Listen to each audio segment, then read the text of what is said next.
Olá, no programa de hoje você vai conferir um trabalho para lá de especial de um artista da cidade de Rio Claro, o Luiz Bertin, que faz excelentes esculturas, desenho. Eu tenho certeza que você vai gostar.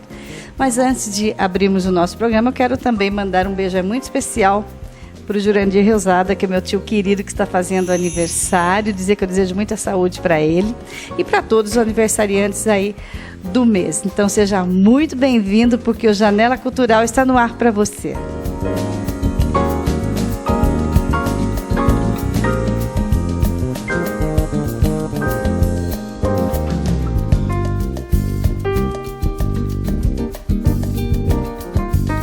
Bom, nós estamos aqui na cidade de Rio Claro, na casa aqui no estúdio do escultor Luiz Bertin.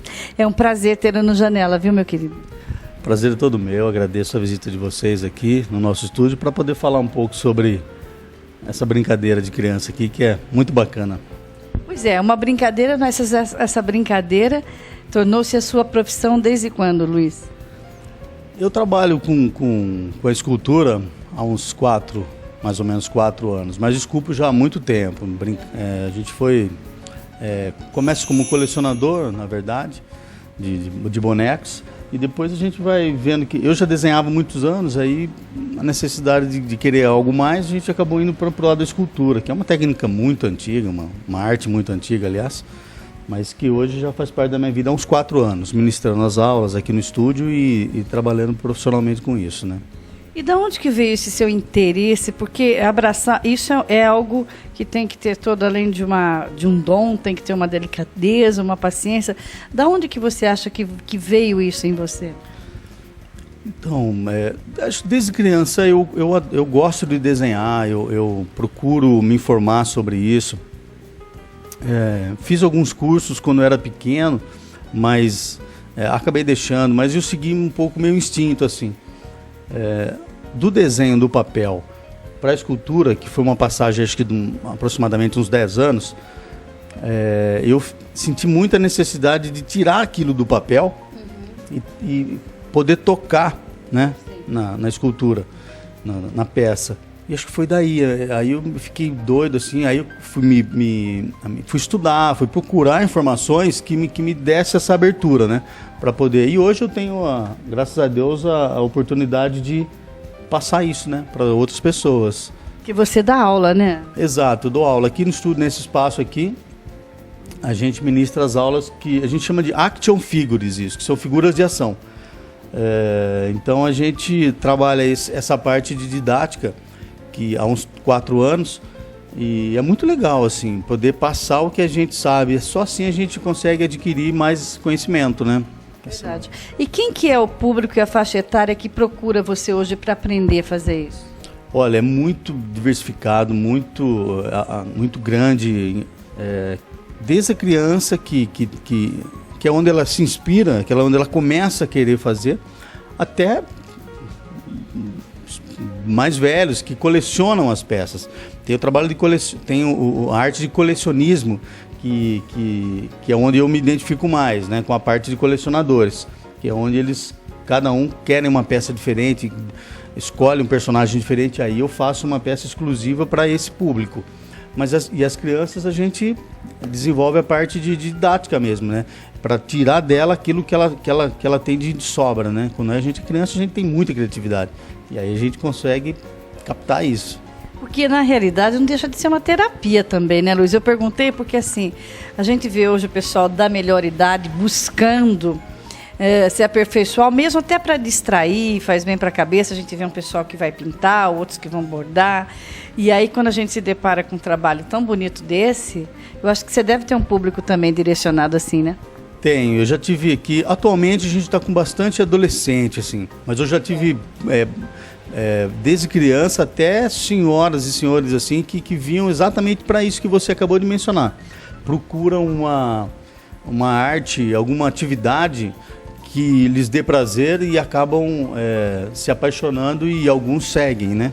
Outros não, param para fazer outras atividades, mas assim, é fantástico poder contribuir de alguma maneira para esse público, principalmente da terceira idade, que eu adoro, assim, também. Agora, materialmente falando, ele é, não vou dizendo do curso, mas materialmente falando, ele é um curso que tem que, vamos dizer assim, é caro, é acessível para todo tipo de público? Não, é totalmente acessível. Eu tinha a ideia da escultura, né? Eu desenho muito desde pequeno, então, mas eu tinha aquela ideia de escultura lá longe, lá, né? O escultor era um velhinho que fica inatingível, e não, muito pelo contrário. Eu fico muito feliz quando entra crianças aqui, adolescentes, que despertam isso neles, e totalmente acessível. Os valores são que depois, quem quiser entrar, depois você pode colocar o endereço se quiser informações. Tem meu Facebook, e totalmente acessível. Na verdade, o que importa pra gente é isso, é disseminar a arte mesmo, né? De uma forma geral. Aqui é o Hulk? Hulk. Então, você vê aqui os personagens, você vê que aqui você já tem uma diversidade de tamanhos, né? Que você tem só o busto e tal. E aqui você vê esse maravilhoso aqui. Mas você já fez alguma escultura? Qual a escultura maior que você construiu? Na verdade, assim, a minha praia, vamos dizer assim, são esses bonecos colecionáveis, que o tamanho deles são esses, né? São em escala, a gente vai fazendo por escalas, né? Mas eu estou trabalhando num projeto que ainda não posso divulgar, porque é um trabalho que envolve um certo sigilo, né? Até pelo contratante, que eu estou fazendo exatamente isso, tamanhos naturais, né, dos nossos tamanhos. Mas isso é um outro trabalho, requer um outro tipo de tratamento, outro tipo de material, envolve muito mais coisas do que a gente pode imaginar. Assim, aqui não é tanto, mas no tamanho real que é muito legal, né? Assim, porque eu vejo assim, hoje tem muitos condomínios, eu quero até aproveitar aqui e mandar um beijo para o Paulo Levi, que assiste sempre a gente, o Dr. Paulo Levi, assim, que às vezes vislumbram ter uma escultura, às vezes não é nem caracterizada com um personagem, mas talvez com algo que eles possam criar, porque é diferente se eu colocar uma fonte, é uma fonte que você vai lá e compra. Agora, você criar uma escultura, né, como tem o Bittencourt lá que faz de ferros, né, de sucata. Eu tenho, inclusive, uma que eu ganhei dele. Se alguém em casa, algum empresário estiver assistindo, alguém que tem interesse, quiser trazer para você um desenho, um modo, e você consegue fazer daí? Sim, com esse projeto agora que eu estou desenvolvendo, isso vai ser possível. É claro que ele demanda um tempo maior, né, um estudo maior, porque você vai fazer parte da decoração, de repente, da casa, do trabalho, do consultório, do escritório, dependendo da ocasião da pessoa. Mas é muito legal, imagina, você poder ter, quem é fã do Hulk, por exemplo, tem um Hulk gigante dentro de casa, ou no jardim de casa, ou uma fonte com algum personagem, ou uma figura que já exista. Sim, esse trabalho a gente vai desenvolver, mas depende ainda de um certo tempo. Mas, claro, eu estou à disposição para qualquer conversa, qualquer reunião, qualquer diálogo. E mesmo as igrejas, né, quer seja católica, quer seja evangélica, não estou nem falando do santo, porque santo a gente compra, né, mas às vezes o busto de alguma pessoa que foi importante, um bispo, sei lá, alguém na comunidade que você, né, pode estar criando, mesmo na família da gente, né? E nem eu tive um avô que faleceu agora esse ano, que foi um exemplo, 98 anos de idade, assim, faleceu agora com toda, né, o jeito bravo dele lá, mas nos ensinou muito, assim, ele como minha avó. Então a gente, daí você estava falando, a gente fica visualizando. Pensou que bacana você poder ter, assim, o busto da pessoa na casa, que às vezes nem é tão caro, né, Luiz? Não, o caro não é. Depende, claro, a gente vai, a conversa toda, a gente vai acertando com cada cliente, né, e assim por diante. Mas é fantástico poder fazer esse tipo de trabalho e agradar, no caso, a família, o cliente, que vai estar satisfeito com aquilo que ele sempre sonhou, que antigamente era surreal, não dava para se calcular isso. Hoje sim, hoje é possível, é acessível, porque tem muitos talentos aqui, né?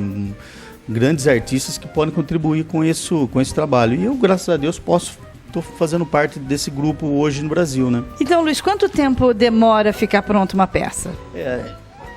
Uma peça, assim, ela tem muitos detalhes, né? Então, primeiro a gente tem que ver as referências, né? Se for um caso de um personagem que já existe, a gente sempre pega as referências para ver a musculatura, a anatomia.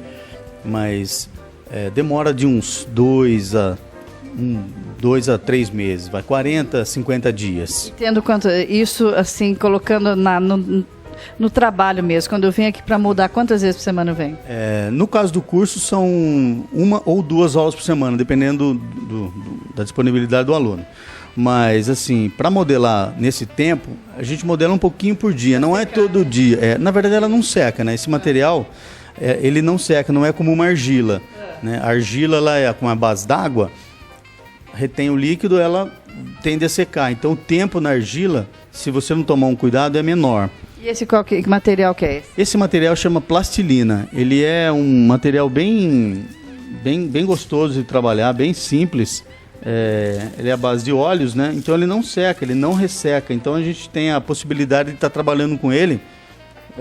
Se eu ficar 1 ano sem mexer com a massa, eu posso voltar e trabalhar normalmente. Olha, e ele vem nesse tom?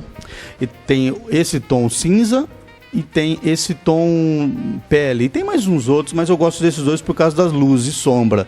Você pode trabalhar, você pode misturar alguma tinta para dar uma outra cor ou não? Na verdade você pode pôr pigmento se você quiser, mas eu não aconselho, na verdade, porque pode ficar manchado. Né? Porque a gente usa pedaços pequenos, se eu utilizar pedaços maiores, eu corro o risco de não dar uma cor legal, né? Mas, por exemplo, no caso aqui, vamos falar do Hulk. Vamos falar, dá para pegar aí, Max?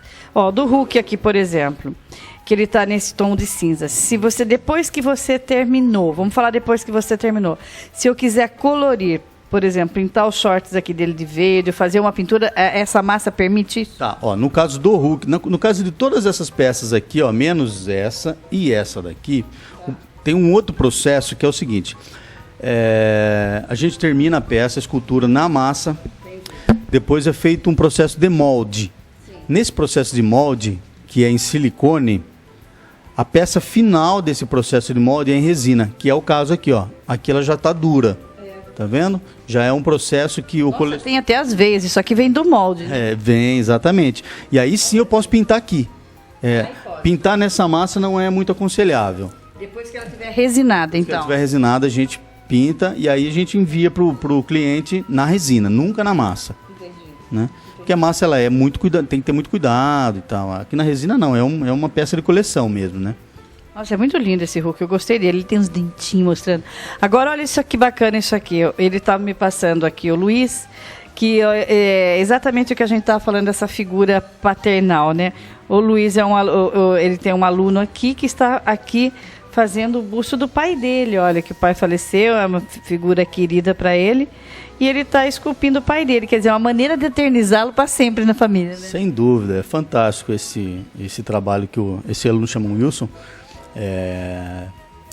A sensibilidade dele está sendo transpassada para a massa, então ele está, através da lembrança, e ele está eternizando o pai dele aí num trabalho. E para mim, eu estou muito feliz em poder contribuir um pouquinho com isso. Então a gente vai orientando e o aluno que vai fazendo, né? Então não tem preço que pague isso. Nesses anos todos, é o primeiro caso que você tem de um aluno querer fazer a figura paterna? Assim? Nesse caso, sim. Para fazer... Esse trabalho chama likeness, que é fazer a figura do jeito que ela realmente é. Nesse caso é o primeiro e estou muito feliz, assim. Eu tenho certeza que vai ser o primeiro de muitos. Eu acho que a gente tem tantos heróis, né? A gente tem tantos heróis na vida, às vezes os heróis estão bem próximos da gente, que é a nossa mãe, que a gente fica buscando muito herói. Tem que ter, mas quem são os heróis que conviveram com a gente, né?